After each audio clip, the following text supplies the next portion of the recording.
So with non-conservative work, we're dealing with non-conservative forces. So this is forces that can change the mechanical energy of the system.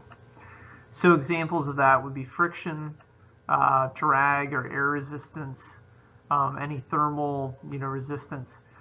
So conservation mechanical energy does not hold because some of that mechanical energy is transferred into thermal energy, such as the friction or drag there. So if there are no non-conservative forces, or if there are non-conservative forces, we have to take those into account. And so what happens is with spring and gravitational potential energy, if we add up the change in the gravitational, the change in the spring, and the change in kinetic energy, if there is any change within these, it's due to the non-conservative work that there might be. If there are no non-conservative forces, then the non-conservative work is zero, and all of these interchanges will, between the potentials and the kinetic will equal zero. But if some of that is taken away through non-conservative forces, we have to look at that. So let's take a look at an example here. Let's say we have a toy car that is 0.6 kilogram toy car. It's pushed against a 50 Newton per meter spring with a length of 10 centimeters, and it's released from rest. What will the speed of the car be when it's released from the spring? So if we compress it 0.1 meters, and we evaluate the what's happening with the motion here, there is no non-conservative work. Okay, so that's zero. There's no friction mentioned in this problem. There's no change in gravitational potential energy, and so what this really is mgh final minus mgh initial. There's no change in height at all.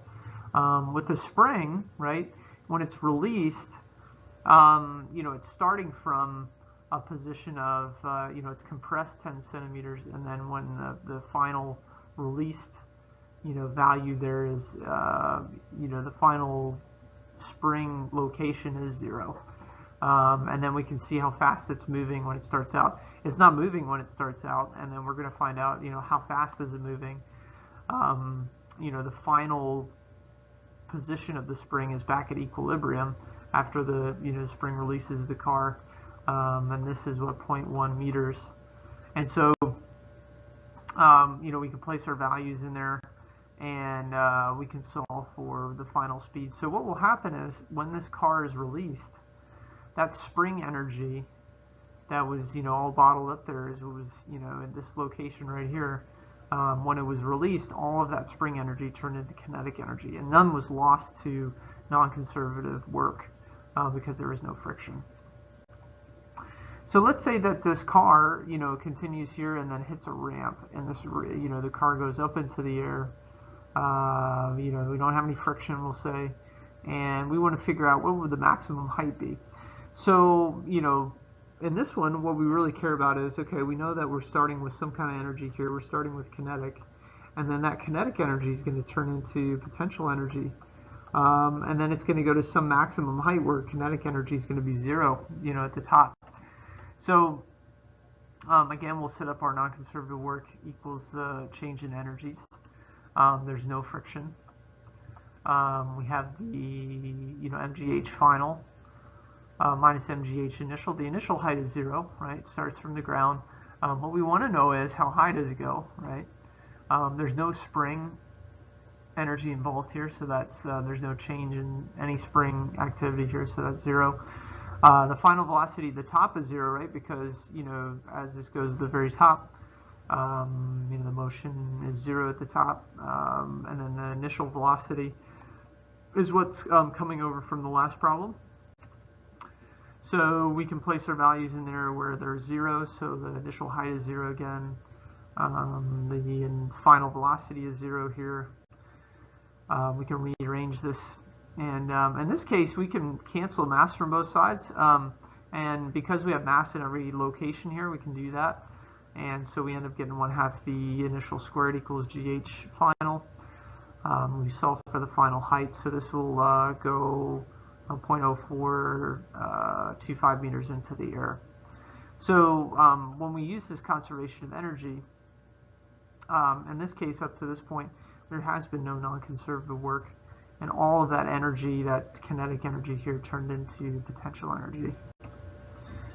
So let's take a look at this situation where we have a roller coaster car starting from 3 meters per second from the top of a 60-meter hill. We want to find the speed at the bottom of the hill, and again we'll say no friction here. So go ahead and set up your non-conservative work and see if you can solve for the speed of it as it goes to the bottom. And then you may need that technique that we talked about where mass will cancel out as long as it's in every term. So go ahead and pause the clip, and then when you're ready you can continue. Okay, so we can set up our values. There's no friction, there's no springs involved, and the final height is 0, right? So this is 0, final height is 0. But we do have an initial speed and we do have a final speed, and this is the value that we want. What is the final speed? So we can bring mgh to the other side, we can bring 1/2 mv squared to the other side, and then we're going to need to divide both sides by mass. Every single term has mass here, and so we can do that. We don't even have the mass of the roller coaster car, right?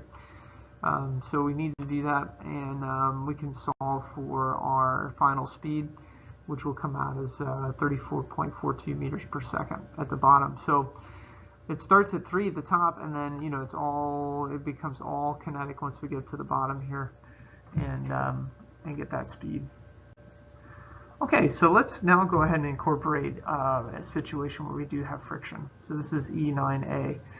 We have a car traveling at 35 meters per second. You slam on the brakes and start to skid. So the coefficient of kinetic friction is 0.39 because they're skidding. The tire is skidding against the ground.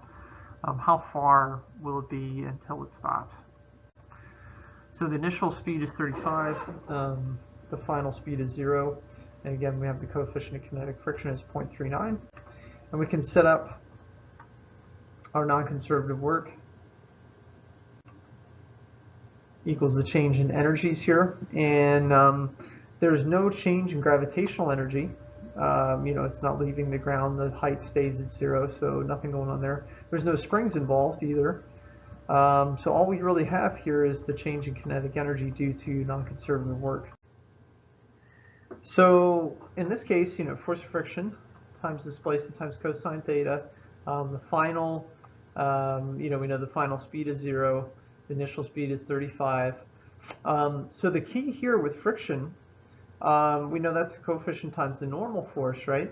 And so if we look at this here, we have the force of gravity, we have the normal force, and those are balanced, right? So when we look at the forces in the y, equals ma in the y, positive normal force plus the negative force of gravity equals 0.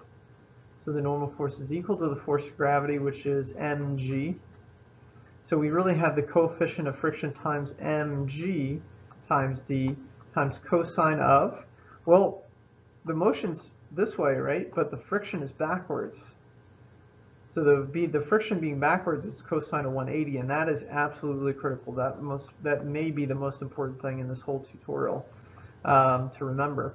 The friction is backwards, and that will actually always be true with non-conservative work because you're dealing with forces that are taking away from the energy. So that all equals 1/2 mv final squared minus 1/2 mv initial squared, and we don't even have the mass, right? So we don't know that, but if you see that here, we can divide both sides by mass, and when we do that, we can see it's independent of mass.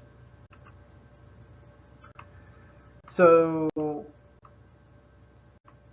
our mass cancels from both sides, and we're left with our values here, and we can solve for, how far will the car slid, which is D here.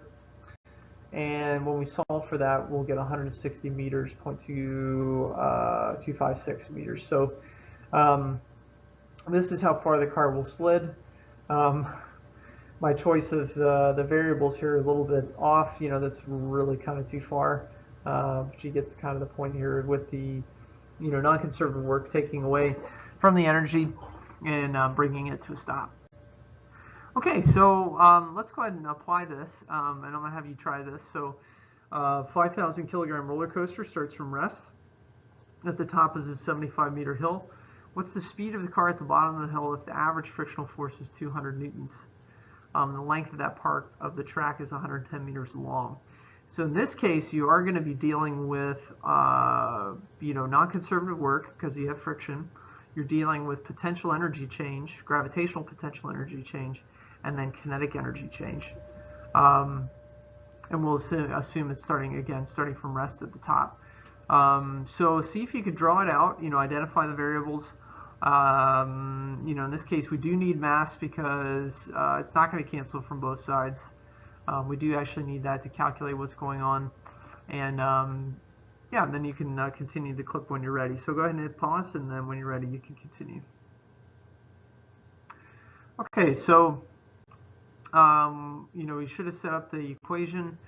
We have friction, force of friction times displacement times cosine of 180.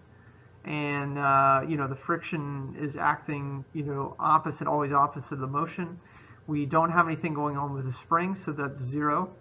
And we have the change in mgh here, the change in potential, and the change in kinetic. We have our 200 newtons of force that's over 110 meters, and the cosine of 180 is 0. We've got our mass in here times 9.8 times the initial height. And then we're looking for, how fast is it at the bottom. And when we solve for that, we should get 38.23 meters per second. So it's not as fast as it would be if there were no friction.